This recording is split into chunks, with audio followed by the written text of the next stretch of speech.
Shalom, Assalamualaikum warahmatullahi wabarakatuh.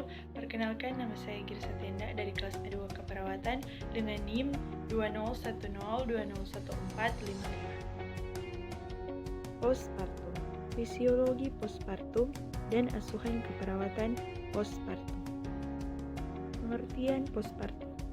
Periode nifas atau yang biasa disebut postpartum adalah suatu peristiwa atau keadaan kembalinya organ-organ reproduksi perempuan pada kondisi tidak hamil setelah menjalani masa kelahiran dengan membutuhkan waktu sekitar 6 minggu. Perdarahan postpartum umumnya dikarenakan terbukanya pembuluh darah pada rahim di mana plasenta melekat di dinding rahim ketika hamil. Selain itu, darah juga dapat keluar dari gobekan jalan lahir yang terjadi saat wanita melalui prosedur episiotomi pada proses persalinan. Postpartum memiliki 4 tahap. Pertama adalah immediate postpartum, yang biasanya terjadi perdarahan karena berada pada fase kritis dan harus dilakukan pemantauan lebih lanjut. Kedua, early postpartum, yaitu keadaan involusi uteri sudah dalam tahap normal.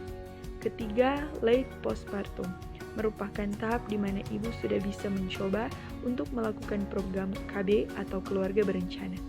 Keempat, remote postpartum, yaitu jangka waktu yang dibutuhkan ibu setelah melahirkan yang memiliki permasalahan atau komplikasi. Tinjauan kasus, pengkajian. Pengumpulan data tanggal pengkajian 25 Juli 2011. Biodata identitas klien. Nama Nyonya M. Umur 41 tahun. Agama Islam, suku bangsa Bugis Indonesia, pendidikan SD. Pekerjaan ibu rumah tangga, status perkawinan nikah. Perkawinan ke pertama, lamanya 19 tahun, alamat Pasanggerahan. Tanggal masuk 24 Juli 2011.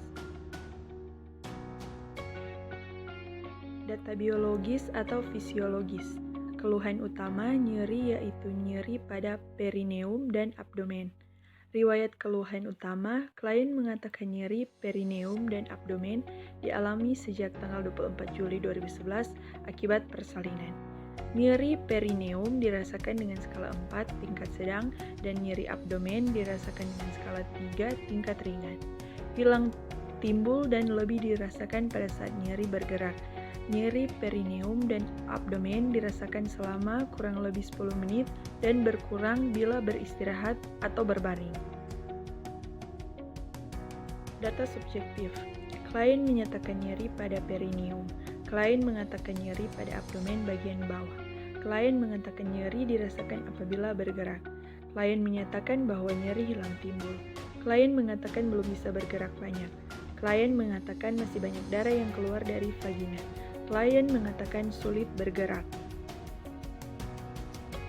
Data objektif, tanda-tanda vital, tekanan darah 100/60 mmHg, N 76 kali per menit, P 20 kali per menit, S 36,5 oC. Nampak luka laserasi pada perineum. P apabila bergerak, Q nyeri hilang timbul, R lokasi nyeri pada perineum, S sedang skala 4 0-10, T nyeri timbul selama kurang lebih 10 menit, ekspresi wajah nampak merimis. Nyeri tekan abdomen. P apabila bergerak, Q nyeri hilang timbul, R lokasi nyeri pada perineum, S ringan skala 3 0-10, T nyeri timbul selama kurang lebih 10 menit. Nampak terpasang infus RL 28 tetes per menit pada tangan kiri dan kanan lokea rubra. Kebutuhan klien nampak dipenuhi oleh keluarganya. KU lemah gerakan klien terbatas. Postpartum hari pertama. Diagnosa keperawatan. Nomor 1, diagnosa keperawatan nyeri perineum berhubungan dengan terputusnya kontinuitas jaringan. Tanggal ditemukan 25 Juli 2011, tanggal teratasi tidak teratasi. 2. Diagnosa keperawatan nyeri abdomen berhubungan dengan kontraksi spasme uterus. Tanggal ditemukan 25 Juli 2011, tanggal teratasi 27 Juli 2011. 3. Diagnosa keperawatan risiko infeksi berhubungan dengan trauma jaringan. Tanggal ditemukan 25 Juli 2011, tanggal teratasi tidak teratasi. 4. Diagnosa keperawatan intoleran activity berhubungan dengan kelemahan fisik. Tanggal ditemukan 25 Juli 2011, tanggal teratasi 27 Juli 2011. Intervensi keperawatan. 1. Nyeri perineum berhubungan dengan terputusnya kontinuitas, tentukan adanya lokasi dan sifat nyeri, ajarkan teknik relaksasi atau tarik nafas dalam, beri posisi anatomis yang nyaman sesuai keinginan klien, kolaborasi pemberian analgetik. 2. Nyeri abdomen, berhubungan dengan kontraksi atau spasme. Uterus. Kaji tingkat nyeri, lokasi sifat, skala 0-10. Observasi tanda-tanda vital, ajarkan teknik relaksasi atau nafas dalam, berikan posisi anatomis yang nyaman bagi klien. Penata laksanaan pemberian analgetik, injeksi ketorolax 1 ampul per 12 jam. 3. Resiko infeksi berhubungan dengan trauma jaringan. Kaji jumlah darah yang keluar dari vagina, pantau tanda-tanda vital terutama suhu tubuh, lakukan perawatan vagina yaitu vulvohygiene, kaji terhadap tanda-tanda infeksi saluran kemih. Penata laksanaan pemberian antibiotik, injeksi cefotaxime 1 gram per 12 jam. 4. Intoleran activity berhubungan dengan imobilisasi fisik. Kaji kemampuan klien dalam melaksanakan aktivitas, penuhi kebutuhan klien di tempat tidur, beri kesempatan pada klien untuk beraktivitas secara bertahap bila nyeri berkurang.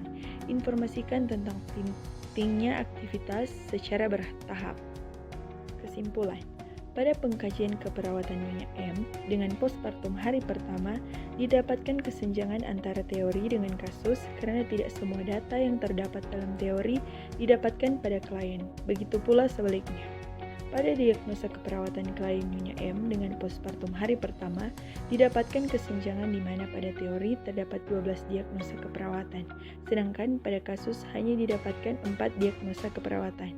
Penyusunan rencana keperawatan Nyonya M dengan postpartum hari pertama ditemukan kesenjangan di mana tidak semua intervensi yang terdapat dalam teori dimasukkan dalam perencanaan tindakan keperawatan. Pada pelaksanaan tindakan keperawatan Nyonya M dengan postpartum hari pertama, ditemukan adanya kesenjangan antara teori dan kasus. Semua rencana tindakan keperawatan dapat diimplementasikan pada klien, tapi terdapat implementasi yang tidak terdapat pada teori. Pada evaluasi dari 4 diagnosa keperawatan yang ditemukan yaitu nyeri perineum, nyeri abdomen, resiko infeksi, dan intoleran activity, namun hanya nyeri abdomen dan intoleran activity yang dapat teratasi. Memiliki beberapa fakultas dan program studi, di antaranya Fakultas Keperawatan, Prodi Ilmu Keperawatan dan Program Profesi Nurse, Fakultas Pertanian, Prodi Agribisnis, Fakultas Ilmu Sosial dan Ilmu Politik, Prodi Ilmu Politik, Fakultas Hukum, Program Studi Ilmu Hukum, Fakultas Teknik, Prodi Teknik Elektro dan Teknik Sipil, dan Fakultas Sastra, Prodi Sastra Inggris. Mari bergabung di UNPI dan jadilah bagian dari keluarga besar Universitas Pembangunan Indonesia.